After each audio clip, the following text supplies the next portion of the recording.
মুন্সিগঞ্জের গজারিয়াতে ঢাকা চট্টগ্রাম মহাসড়কে যাত্রীবাহী বাস ও রেডিমিক্সের গাড়ির মধ্যে সংঘর্ষে ১২ জন আহত হয়েছে।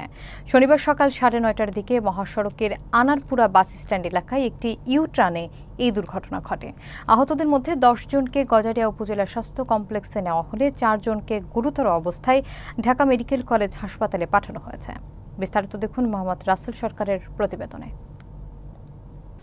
শনিবার সকাল ৯:৩০টার দিকে ঢাকা চট্টগ্রাম মহাসড়কের মুন্সিগঞ্জের গজারিয়া অংশের আনারপুরা বাস স্ট্যান্ড এলাকায় একটি সড়ক দুর্ঘটনা ঘটেছে। ইউটার্ন নেওয়ার সময় প্রিমিয়ার সিমেন্ট কোম্পানির একটি রেডিমিক্সের গাড়ির সাথে চট্টগ্রাম থেকে ঢাকার দিকে আসা শ্যামলী পরিবহনের একটি যাত্রীবাহী বাসের সংঘর্ষ হয়। এতে উভয় পরিবহনের ১২ জন আহত হয়েছে। সংঘর্ষের ফলে বাসের সামনের অংশ দুমড়ে মুচড়ে যায়। দুর্ঘটনার পর স্থানীয়রা আহতদের উদ্ধার করে গজারিয়া উপজেলা স্বাস্থ্য কমপ্লেক্সে নিয়ে যান। আহতদের মধ্যে ১০ জনের পরিচয় জানা গেছে। তারা হলেন আয়াজ, ইউনুস মুন্সি, মাইন উদ্দিন, রাসেল, ওমর ফারুক, মারুফ, তারেক রহমান, হারুনা রশিদ, হাবিবুর রহমান ও জেমস।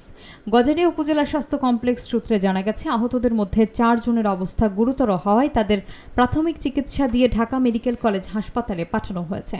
বাকিরা প্রাথমিক চিকিৎসা নিয়ে চলে গেছেন। এই বিষয়ে গজারিয়া ভবেরচর হাইওয়ে পুলিশ ফাঁড়ির ইনচার্জ মোহাম্মদ শওকত হোসেন জানিয়েছেন, দুর্ঘটনা কবলিত গাড়ি দুটি মহাসড়ক থেকে সরিয়ে নেওয়া হয়েছে এবং যান চলাচল স্বাভাবিক রয়েছে।